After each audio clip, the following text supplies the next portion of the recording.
Happy to have you with us again with Coach Gundy as we get ready for a road game at Kansas State. And let's reflect back for a moment or two to the Texas win.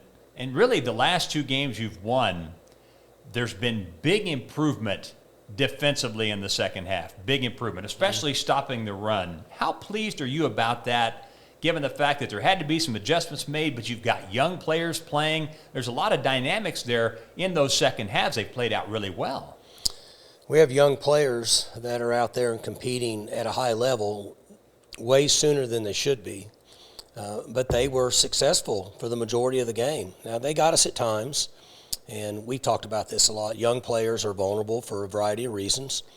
And Texas is so skilled athletically that any little mistake and it's glaring. And they have the two tackles that are going to be first-round picks. So it's just a little bit of an issue. But we have more young players. When you think about 8 or 9 guys that are freshmen or redshirt freshmen could be playing at Kansas State, the same guys that were competing at home. And so they have to grow up really fast. They get reps during the week. We try to give them as much as possible, as much as we can, but we also got to limit it so we can keep them to where they can play fast on game day. Yeah, I wanted to follow up on that. You talk a lot about, and talk about it frequently, the simplicity of your system for everybody except the quarterback. Sure. Are you really thankful it's that way, given how young you are? How much does that simplicity help with all of this? Well, it is helping. And, we've migrated that way defensively over a period of time. And this, when Jim Knowles, our former defense coordinator, came in here 4 or 5 years ago, we were complicated. The next year we were complicated. The third year we said we're way too complicated. We can't get lined up. We can't function. We made adjustments, and then the last year, and now we're transitioning through a few new things with Coach Mason defensively, but the simplicity is getting in a direction that I like on that side of the ball. And then offensively, we're fortunate, like you and I talked about. The teams that are playing well in this league have stable quarterbacks that have a lot of experience. Yeah. And that's what happens, particularly with the parity in the conference this year. And it seems like Spencer Sanders' productivity and the quality of his practices is he's been a little banged up, as we know, but it seems like this week he had a really good week. Well, he's doing better. He's getting close to being back where he can play full speed. At least he's practicing compared to a couple weeks ago. He didn't practice at all, which is really scary. But his competitive nature, his experience, what he brings to the table helps pull the team along with him. It's funny. We were talking about some of the young players. I think back to some key moments of that Texas game. Stephon Johnson Jr. made some big catches. Fourth quarter touchdown drive. Ollie Gordon's heavily involved with a screen pass, catch and run, a 4-yard run. It's, guys that you thought, well, they might have little roles. In a win against the University of Texas, they end up playing big roles. It's interesting. We tell them that. You've heard me talk to the team, and I started in August through August, and I say, guys, look, you really have to focus and prepare because you can be on the field at any time. And there's 10 or 12 of them that are playing significantly now that I'm sure when I was talking to them in August that they weren't listening to me. But this season has given me a chance to solidify with the team.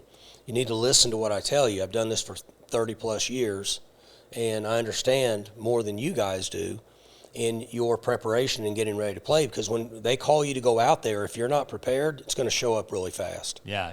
What's interesting about this weekend's opponent, Kansas State, while the specifics are different, there are a lot of similarities. For example, in many cases, taking players and winning big with players that others may have missed.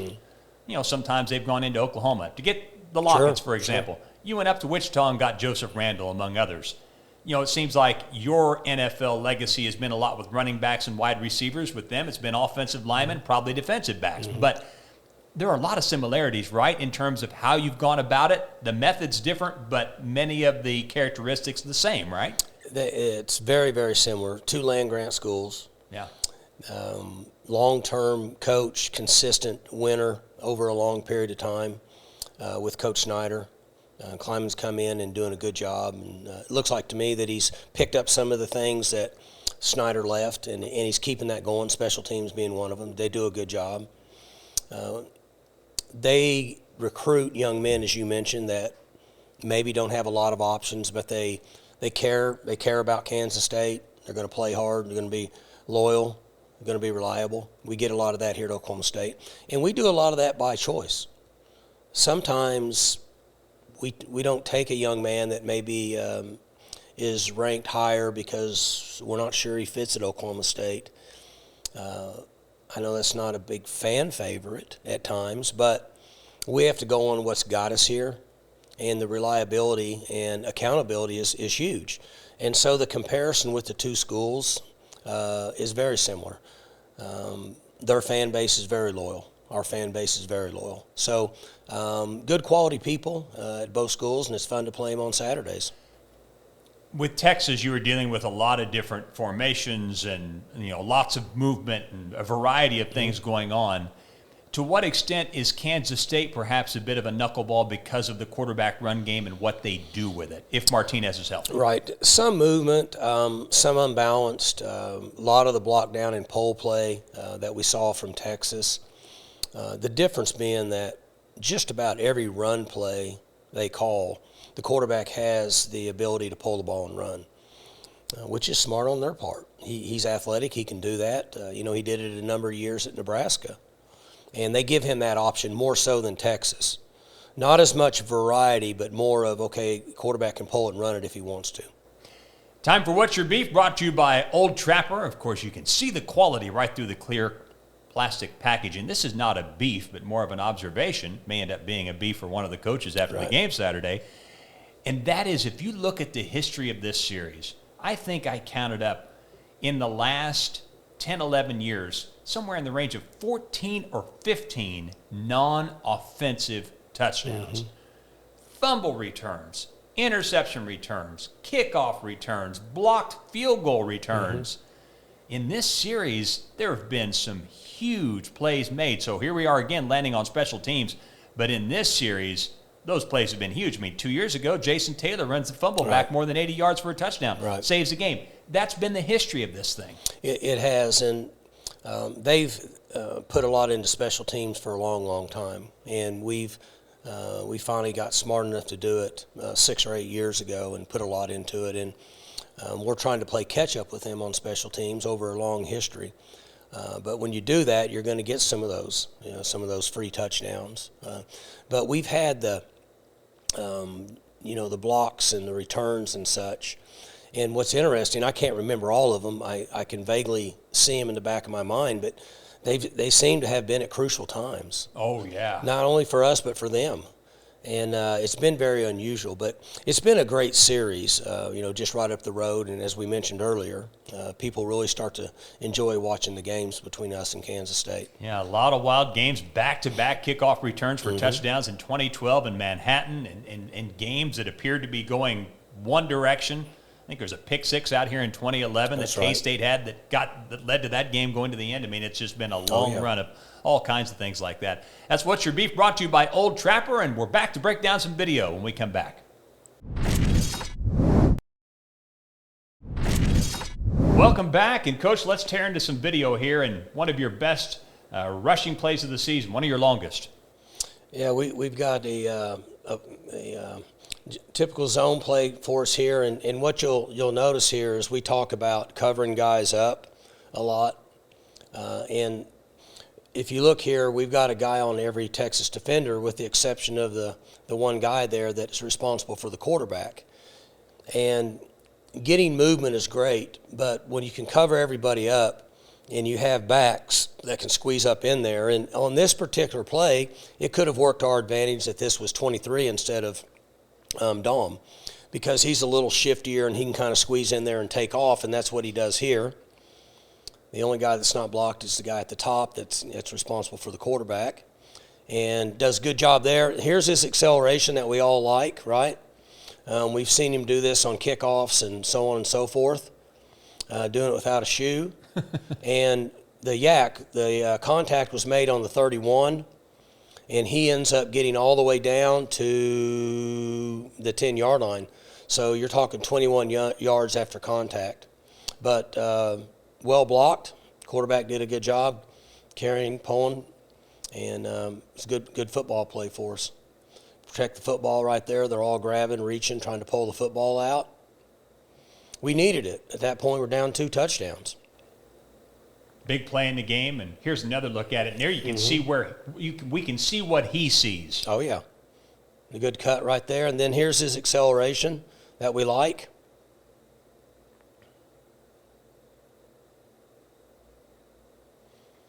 Now we jump ahead to defense.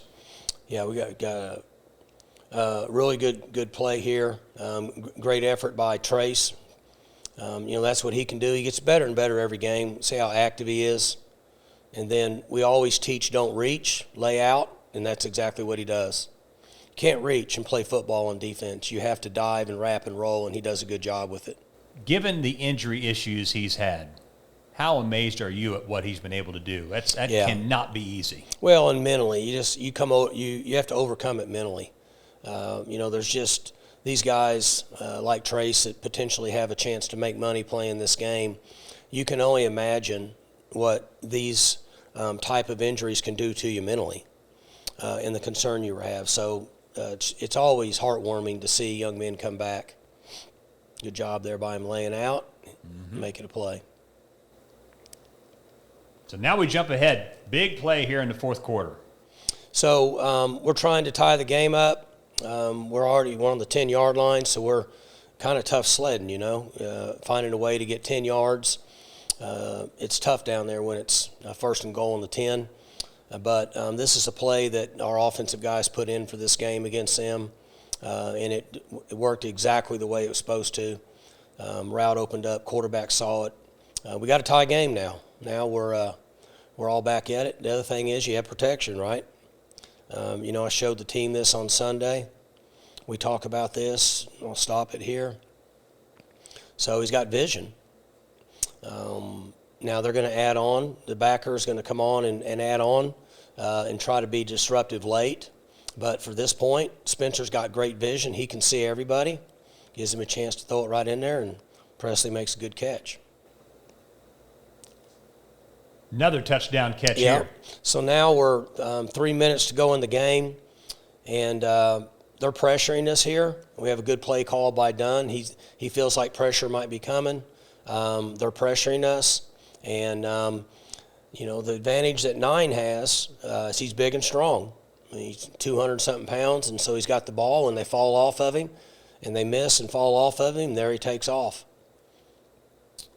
A different type of receiver for us, more the Marcel Aitman type. He's not a 4-4 guy, but he's strong, and great play right there. Yeah, you ran a lot of offensive plays in this game. Is this the type of thing that can happen when you're able to have a little bit of success with tempo and then you get that play volume up? Suddenly the tackling for the opponent's not quite as good? That's right. And they should have had him down. I mean, they're looking at this tape and they're saying he should be down. And then he should have him and the other guy should have. And it didn't happen. And you just got to keep pushing and keep fighting. And, it's huge. Now we're in a position to stop them. We've got them on a 4th and 8. With how much time was left, see, they're at the 35-yard line. There's a minute 29, but they have 3 timeouts. Right. So it's an eternity. So it's not a matter of the clock. It's a matter of you got to stop them. And when we went out, we said, hey, guys, we got to stop them. Our play calling on defense has to be find a way to stop them. Forget the clock. The clock's irrelevant with 3 timeouts. And did a good job. What happened is we got good 4-man pressure during this drive. You got a really good twist inside here. If you look at 89 pushing up, and then you get the wrap, and it disrupts the vision. It disrupts the vision of the quarterback right there. And so 89's doing a good job on the twist. Here comes 30. And as you can see here, his vision is disrupted based on where he's at. So we're getting good push. And then here comes Kopinski on the backside. If the route would have took just a little bit longer, Kopinski's going to make another play, which he does at the end of games. And then we get a great play right there by Jason, which is, he's always around the ball and making plays. And so it's a good win for us. A lot of excited people there. Look at our nutritionist, Lauren. She's fired up and gave us a chance to say good job. And heck of a football game for us. Very proud of our team.